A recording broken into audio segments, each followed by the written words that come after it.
Whether you want more innovation more easily, you're feeling burnt out or overwhelmed, or you simply know that something isn't quite the way you know it can be, you are not alone. I hear the same from leaders every day. On Uncommon Leadership, we explore aligning personal fulfillment with business success, creating authentic teams, and cultivating the resilience, adaptability, and ease necessary to move beyond simply surviving today's challenges into thriving. I'm Michael Hunter, and today we'll uncover fresh insights into what it means to lead today. Joining me is David Mantica. David serves as Vice President and General Manager for Skills Development Group US.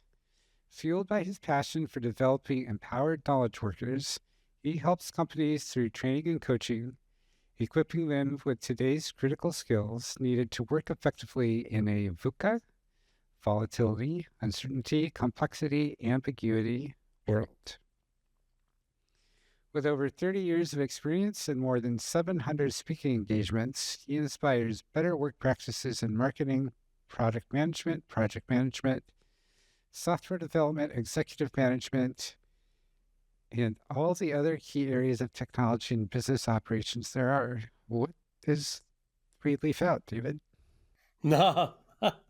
Yeah, I've been lucky. Been lucky to, when you own a company, you basically wear every hat. So owning that company for 10 years and 3 years of the earnout, you do everything from cleaning the bathrooms to moving furniture to cabling to setting up a computer to approving payroll to setting up benefits to marketing the product. I mean, you definitely, as you scale, you get rid of some of those hats, which is kind of nice.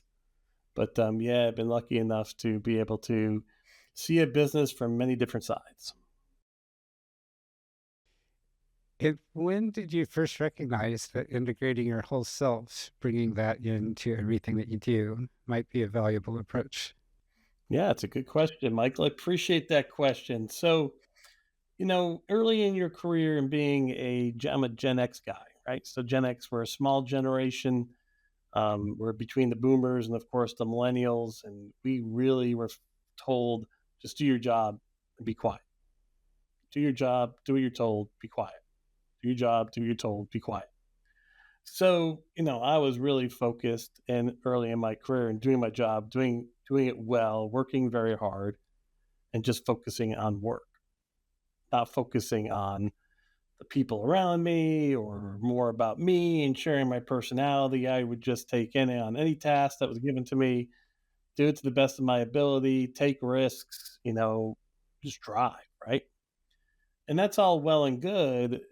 But as I started having more and more responsibility over how things got done, not just doing it, became more and more apparent that people aren't necessarily like me. It's like they're not necessarily doing it just to do it, right? Because I want to do it, right? They need some inspiration. They need to feel connected to something. They need to feel like there's more to it than just the daily grind, right?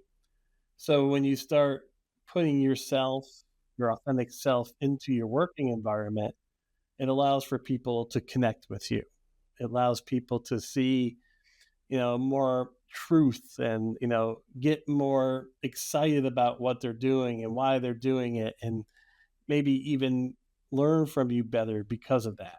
And that that became very important to me as I was leading the organization, the company I owned, as I was growing younger workers, helping them get into the work world, helping them excel in the work world. Man, it just became, I could just see it was just so important that they knew who I was and got a sense of my thought process and wanted to hear more authentically. I use that word 4 times, but more authentically how I thought about them, how I thought of the areas they could improve upon, where I gave them kudos and they felt it was more real. So it was in that transition to running a business, counting on people to get things done for the business to be successful, that I started seeing that, it's probably more than just a one dimensional role. How do you know for yourself that you're coming in with authenticity? How do you know you're authentic, right? Well, there certainly are sociopaths out there that they just do whatever the environment around them tells them to do, right? And the reality is that 2% of the population are sociopaths, but you find 4% of leaders in big companies being sociopaths. It's big companies are a place that people without feelings can reside and they can cause havoc, right? They can make things just unbearable for folks. I think we've all felt that. You know, when you're authentic, I think number one, you are going to be able to show when you're upset, and do so properly. You're going to be able to show when you're excited and happy, and do so properly. Um, and it's going to match up with who you are. You're not just David at work.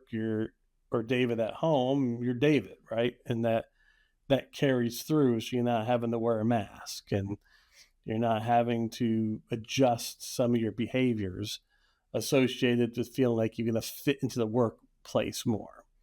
So, what I would tell someone is, number one, do they look different at work than they do at home? Why is that? What are they hiding of themselves that they think will not be valued at work? There's a lot of risk in that. I mean, the workplace is a jungle, right? It's crazy. It's an environment with a ton of personalities, a lot of competition, a lot of fear, right? So a lot of people wear masks in that environment, and because they're protecting themselves.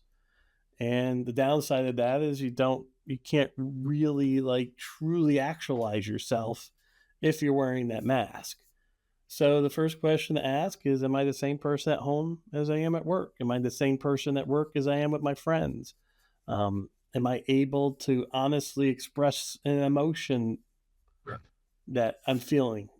And or is it feeling like I have to hold that emotion in to protect myself?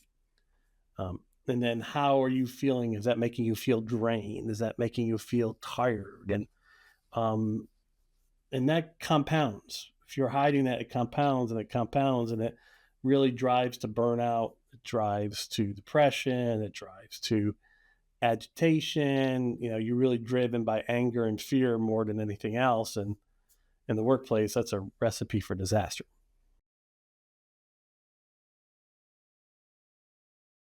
Does that mean that if I'm choosing not to bring a part of myself to work or friends or church or some in the environment, and that doesn't cost me energy, it doesn't cost me anxiety or frustration or other feelings that don't help me, that's not okay to do? It's an interesting question, right? You know,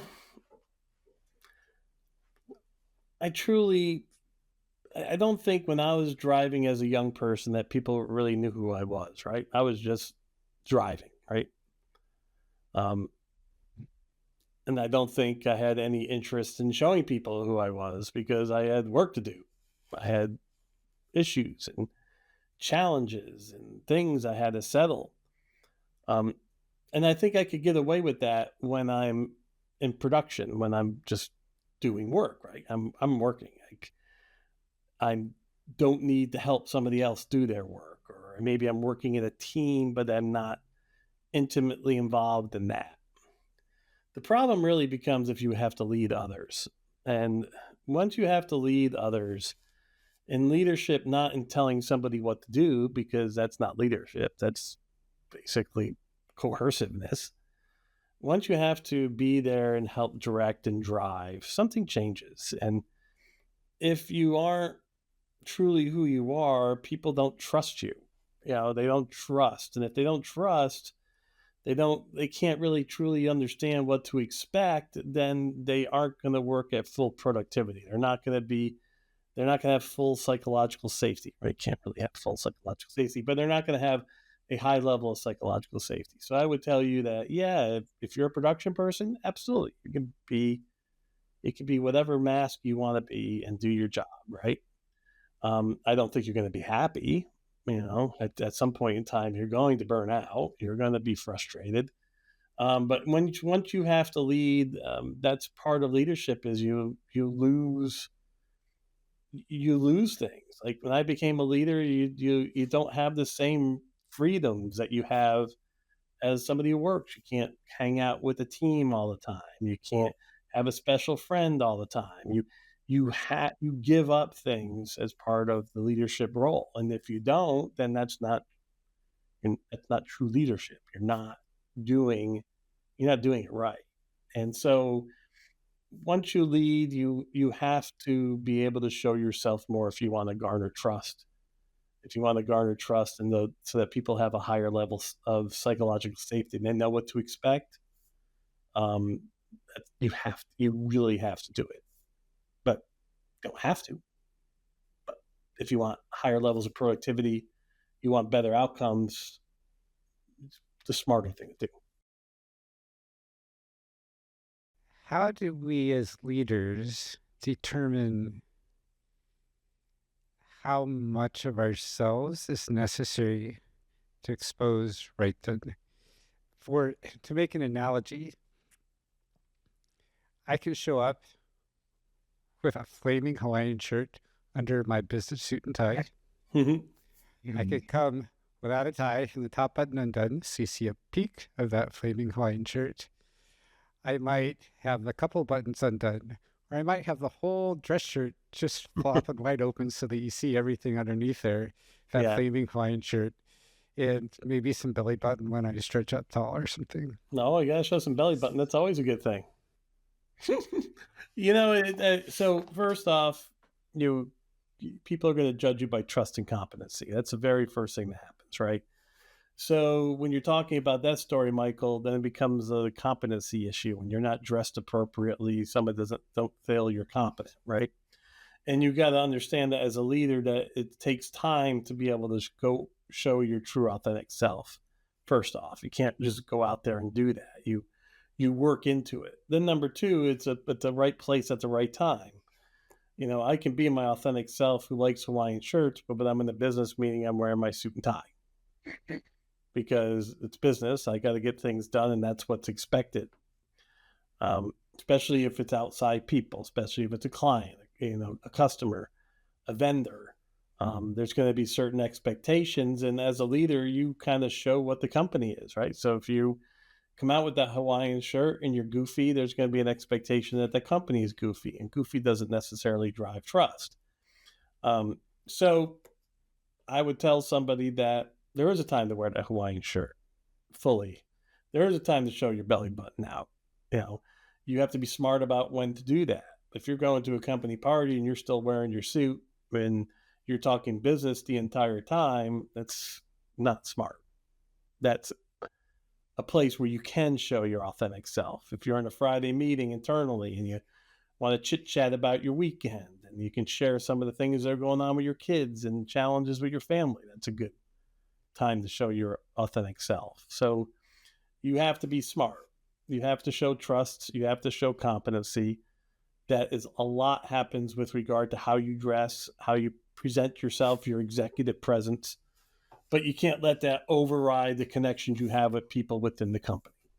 And so you know when to be more authentic than when not to be. But even if I'm in a business meeting, my authenticity is going to be this is who I am. I mean, I'm not going to sit there and act like a scholar if I'm not scholarly. I'm not going to sit there and act like a comic if I'm not a comic. I'm going to, here's my business style. I'm more laid back. I'm more handshake oriented. I'm not going to be as focused on the details. I'm going to be focused on the relationship and, what I see is the outcomes that we can both achieve. If you're a contract person, I'm going to warn you that that's not necessarily my strength and say it might take a little longer as we go through that process. So I'm going to be honest with that business partner, but I'm not going to impact my trust and competency. But with internally, as you build the relationship up, wearing a Hawaiian shirt's going to make them all laugh. It's not going to say that you're not competent. How do we navigate that balance between this is a business meeting, so the world says I should show up in a suit and tie, even though I'm very not a suit and tie guy. I'm a casual person in everything. And this is a business meeting, so business meetings, the world says are supposed to be formal and completely logical. So that means I can't show up with emotion. I can't show up and say, hey, my kid's really sick today. I'm pretty distracted, just so you know. How do we bring all of this together and rationalize all these seemingly conflicting requirements on how to be authentic enough in this particular context?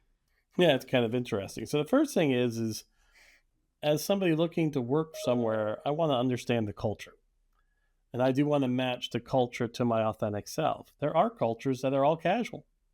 There's cultures that are all shorts. There's cultures that are all t-shirts. There's cultures that do very few meetings. So as I'm looking for opportunities, I'm listening in the interviews to hear cultural fit. Like I knew the culture of the company I owned. I knew the type of people who would fit in that culture. And I interview for those type of people because I know other folks would not fit in the culture. It was a unique culture. It was a strange culture. It was an eclectic culture. It was a chaotic culture. And so I had to be smart about hiring. So I go back to each individual. I'd say, the business meeting is conducted based on the culture of the organization. If you have a more casual approach, can you interview and look for a company that has more of a casual flair? Now, here's the other thing: there's people that love laced up business. That's what they dream of. They want to wear their suit every day. They want to wear their black shoes instead of their brown shoes. They want to see everybody buttoned up. Well, if you're that type of person, you're going to interview and look for companies like that. You're going to look for industries like that. So I would say you have to be smart as an individual because you do have to fit into the social structure. I can't be completely authentic. I can't run around naked and in the earthly environment or the worldly environment, right? So there are some limitations to completely being what you want to be. Not to say that I want to be a naked crazy, but I'm saying if someone did, there are always going to be boxes. So I would say, first off, you're smart and you look at who you are. And if you know who you are, then you're interviewing and trying to work for companies that fit who you are, or you build your own company to fit who you are.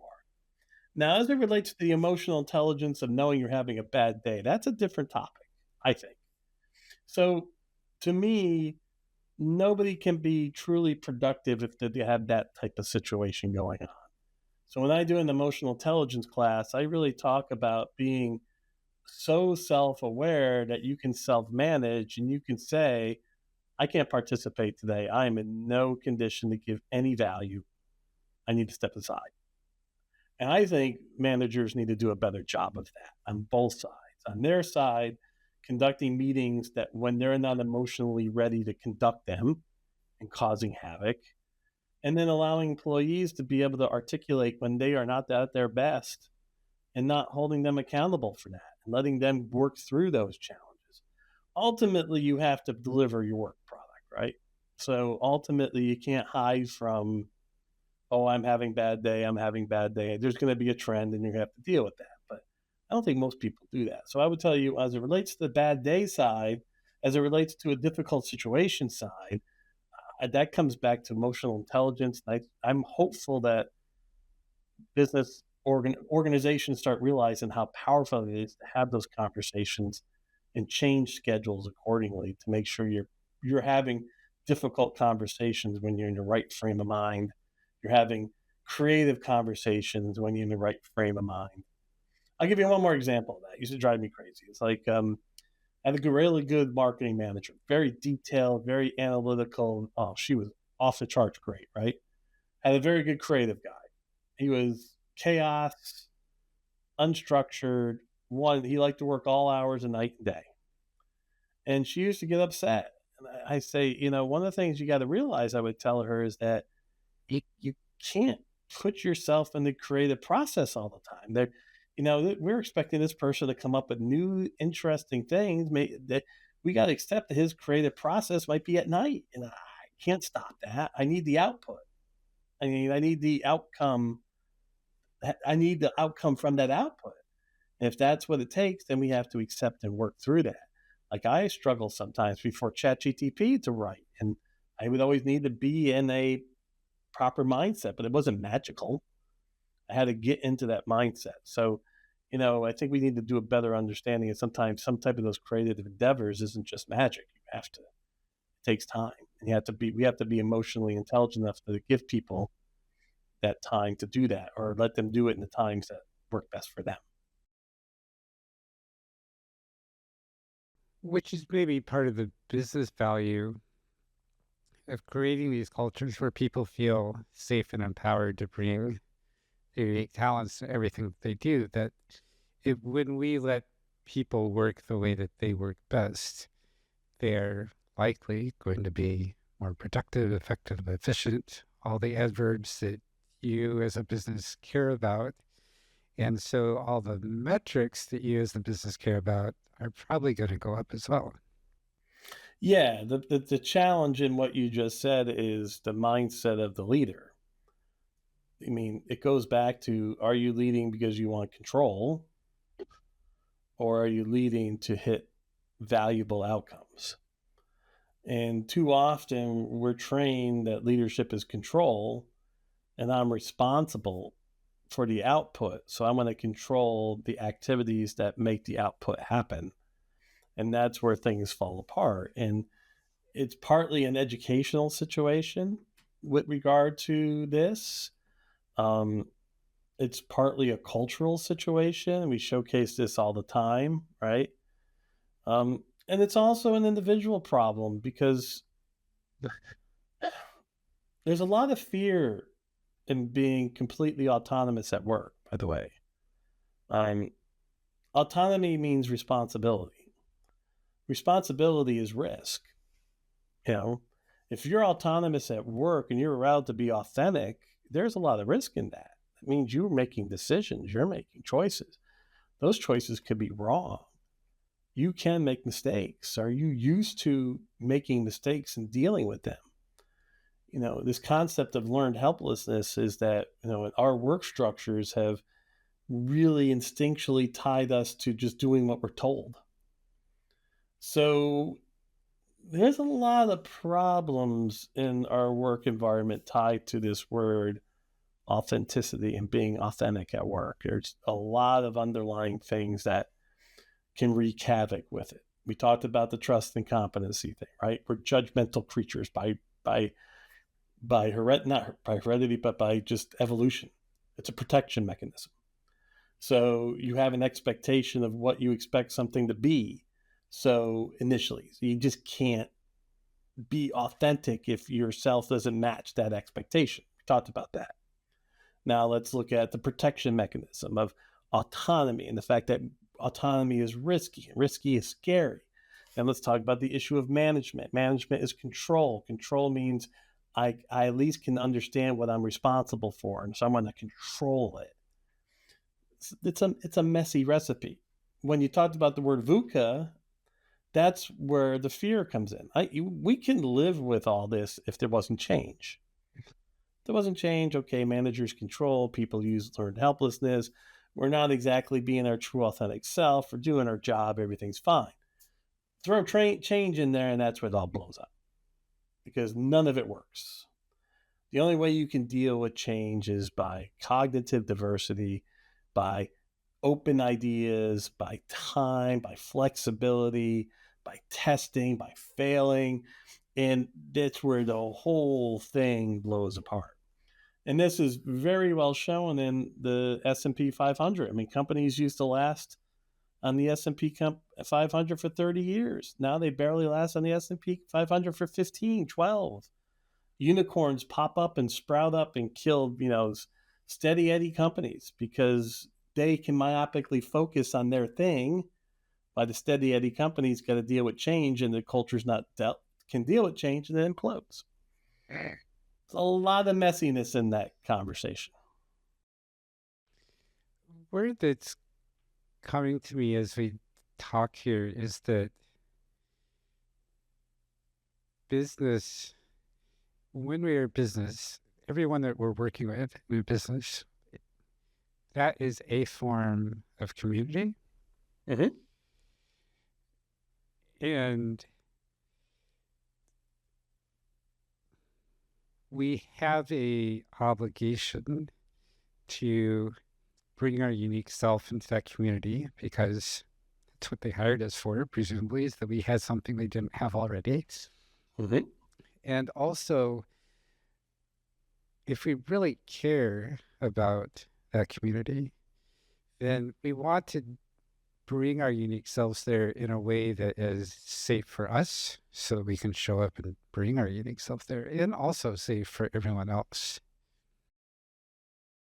Yeah. I mean, that is what we're trying to do, right? That's kind of a utopian concept of community. But look at, just think about Lord of the Flies. I mean, the boys go crash land this island, and look what happens. Think about Animal Farm, and look what happens when the animals take over. The pigs become men. The men become. I mean, you can't tell the difference. What we find is that in power comes corruption in human nature, right? So in our communities, we ultimately find power in different places. And when we find that power in different places, then that's where some of the breakdown of some of the things that you're talking about occur, right? Um, what most people are trying to figure out is where can we drive self leadership? Where can we flatten the power process to give people empowerment within the locus, the focus of their work, and then connect those people together so there's not necessarily a power structure, if you will. There's a structure of just getting work done. Um, that may help break down some of the corruptive nature of power. Um, because as much as that's what we'd like to have, is each person coming in, bringing their unique self in, sharing that cognitive diversity, lots of different ideas thrown out there, people figuring out which idea to go after, testing it, trying again. It's just our human nature makes that difficult. And there's not really an easy solution to that. But there are techniques you can try to utilize to get as close to that as possible. That makes sense? It does make sense.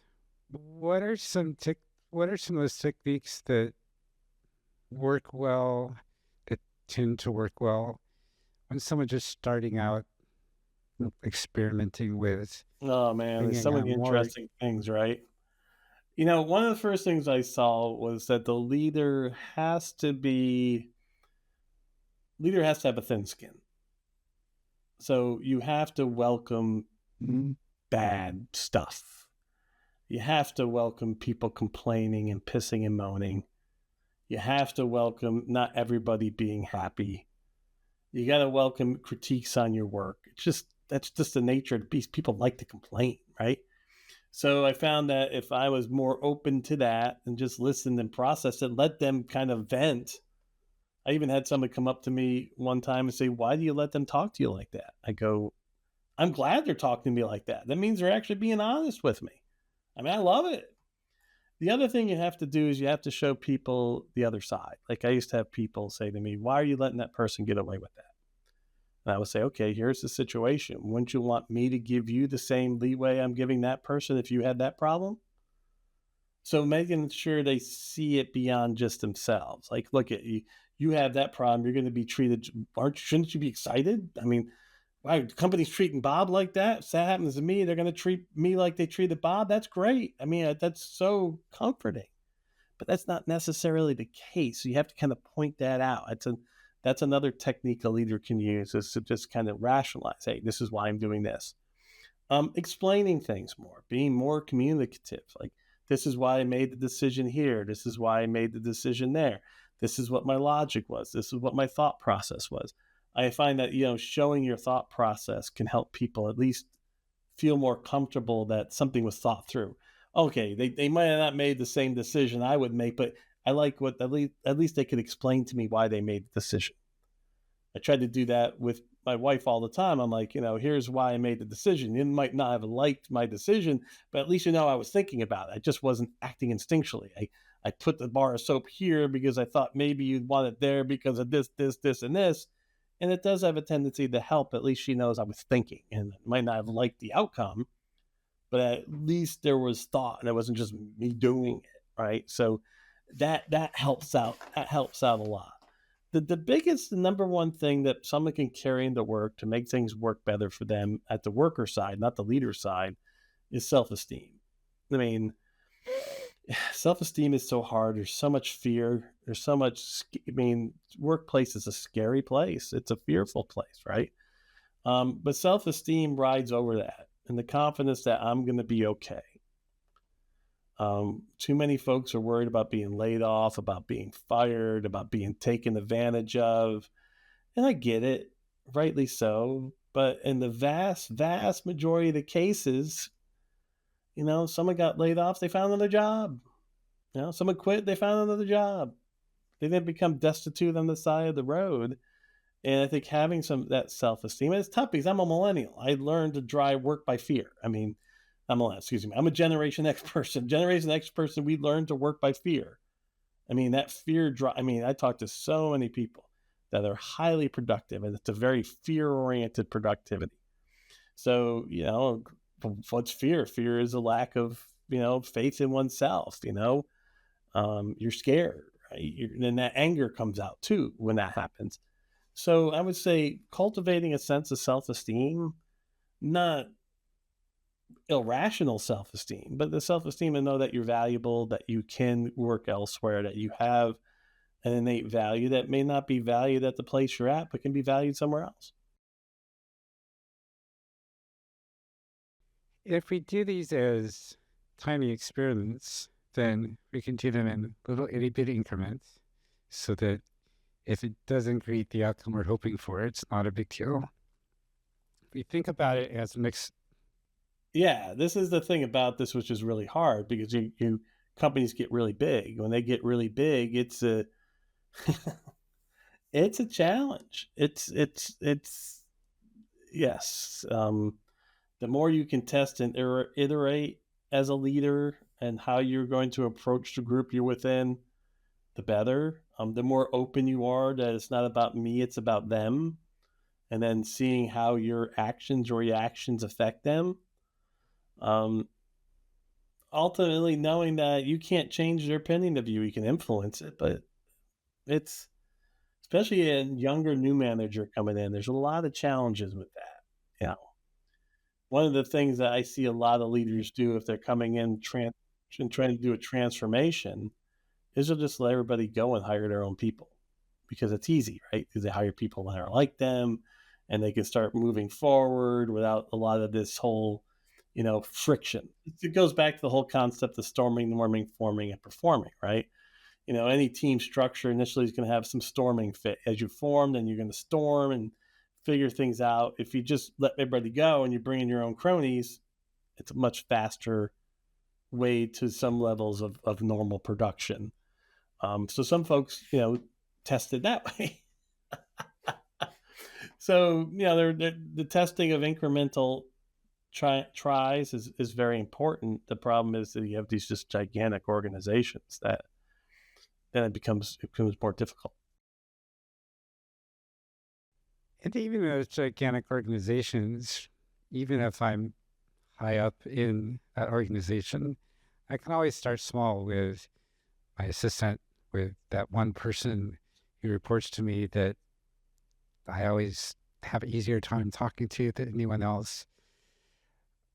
My spouse, as you were Well, you saying, know what? The or first step is they a have to friend. know they have to know they have to change. I mean, this is the more authority and power you get, it's very insidious because the natural reaction is to start seeing things through your eyes, your filter. And then you start filtering it as if you're more valuable than everything else. It's not even the idea that you don't like somebody. It's just that hey, I'm important. I'm important. And the only way someone at higher levels can fight that is being aware of that every day. You wake up and you say to yourself, I might suffer from president-itis today. And my wife called it president-itis. It's like, okay, you just, think everybody's going to laugh at you. You think everybody's going to do exactly what you say because that's president-itis. And I have to say, for my small scenario, we got the $13 million with a large number of employees. But in that small scenario, it was crazy how many times I could see myself succumbing to that, and how I had to just be self aware. So when you look at this, the very first step in all of this conversation is, how much do you practice self awareness? How much are you checking in with yourself and your emotions and how you're feeling and how you're perceiving things? And then how do you self manage? Like, how do you go about like adjusting? And then how do you do check ins? Who do you check in with? How do you vet? Like, early on with my work with the company out of New Zealand that I worked for, I had a couple of the folks in New Zealand I would check in with. Okay, how did I act in that meeting? How did I sound? Was I coming off like too much like an ugly American? Was I coming off too aggressive? So I had a third party check to help me as I was trying to figure out how to work that culture, because I was self aware enough to know that. I mean, if you had to point to an American, I'm like one of your most typical Americans, independently oriented, loud, aggressive, want to go, want to make things happen. So I knew I needed that buffer. I knew I needed help to make sure I wasn't being that way, or else I would lose all my credibility. So the self awareness thing, like going back to your example, that leader, Marshall Goldberg, talks about this a lot. The first step is, and here's the saddest part, Michael. If you want to change, you know, it takes about a year for somebody who's changing, for others around them to accept that they really did change, and that's scary, and it's sad. But that's the nature of this: is that if you're coming in with one type of reputation and you start kind of people start seeing that reputation, then you try to change it. Oof, it's not easy. You've got to be consistent, and it takes time for people to believe that change occurred. And that's another place that the self esteem and self assuredness comes in, to know that the way I am changing is best for me, will make it better for the people I'm leading, even if they don't recognize this for another year. Yes. Yeah. It's it's so, think about it. We struggle with change. I mean, the biggest problem with the human existence now is that change is so rapid, and we struggle with change. It's just not easy for us, and because our brain wants stability, our brain wants protection. It wants to know what tomorrow is. It makes it feel safer. So we have to break down that hard wiring. There's a thing called neuroplasticity. So over time, we can change, we can adjust our brains to deal with the fact that we have to be constantly evaluating, not just for the betterment of ourselves, but the betterment of the system. How am I fitting into the system? How am I supporting the system? Am I valuable to the system? Am I causing havoc to the system? Because as you said, it's a community-based scenario, and there's no such thing as self-sufficiency anymore. It's like we are all interdependent. So if you're in that system, you're independent. You've got to be giving the best you can to that system, which means you have to be self-aware to judge maybe you're not. That was well said. Thank you. We've talked about many different tools and techniques today for easing our way and our people's way through change. Is there anything else that you'd like to bring up today that feels like it really wants to be said right now? Yeah, I think, the first thing is, I'd love to see more people spend more time really looking at how your brain operates, understanding the brain. So, understanding the emotional biases our brain has. And then from there, our cognitive biases our brain has. And what you're going to learn is that your brain is your worst enemy in white collar work and that knowledge work. It's your worst enemy. It was not built for that. It hasn't evolved yet for it, and it causes all types of havoc, right? But if you know this, you can better work through it, and you can do a better job of self management. And I wish more training was done on that side of things. The second thing I wish more training was done in the work environment is really around understanding those emotional biases around negative self talk and understanding where true behaviors come from, right? So there's been a lot of work in cognitive behavioral therapy now and a lot of work around how our beliefs generate our thoughts, which generate our feelings, which generate our actions. So if we do decide to change, somebody's pointed out that our actions and behaviors are having a negative impact. We finally see that.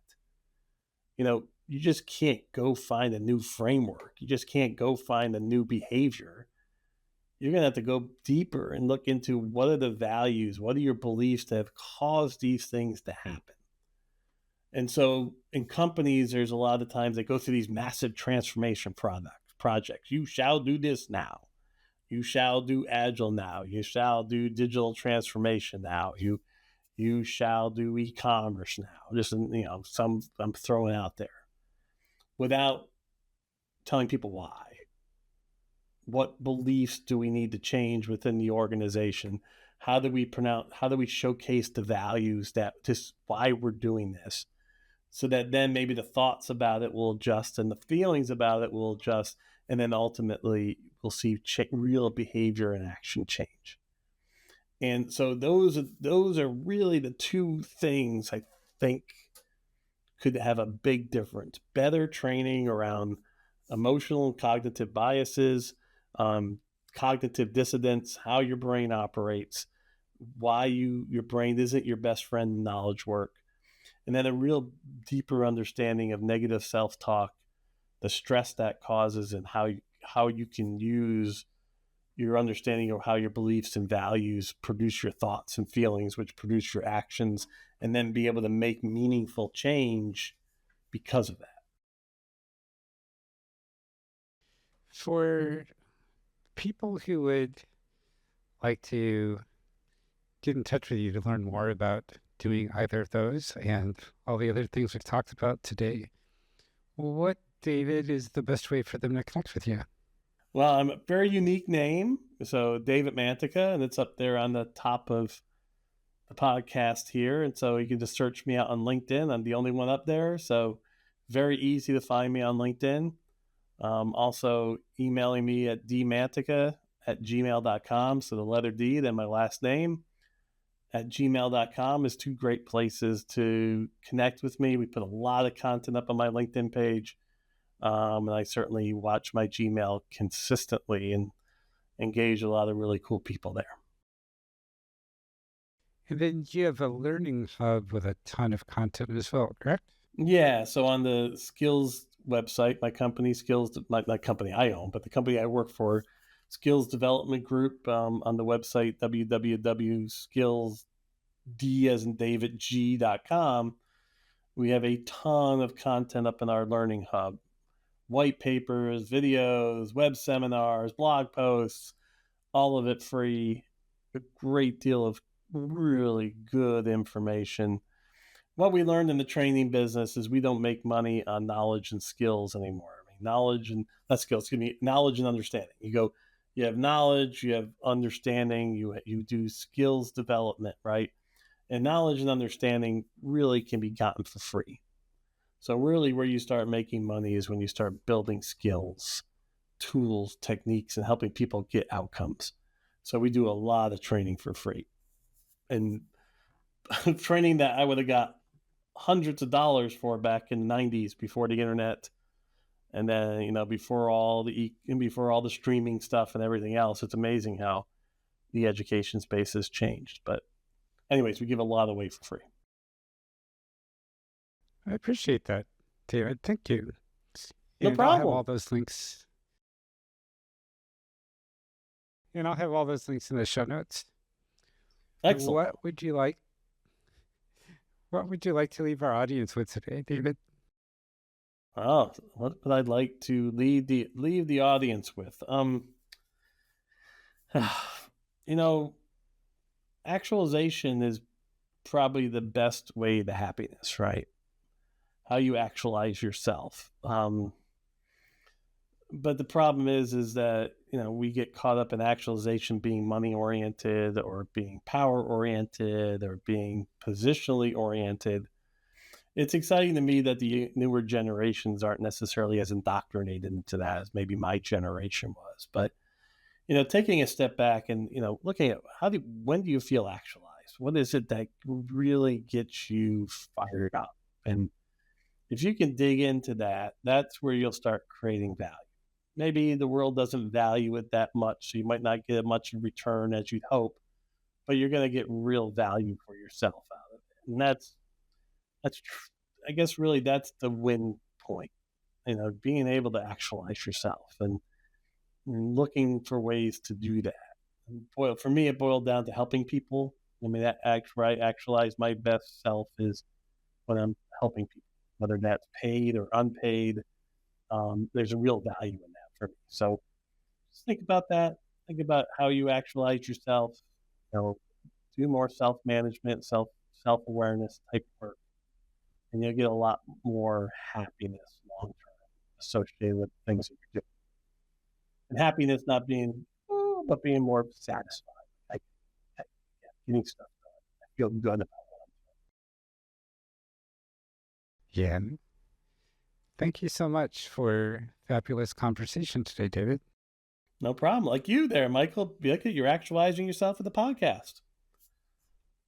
It's a very awesome form of self actualization. Thank you. And thank you, audience, for being with us here today. David and I are so curious to hear, how are you actualizing yourselves? Please let us know. Thanks and have a great day.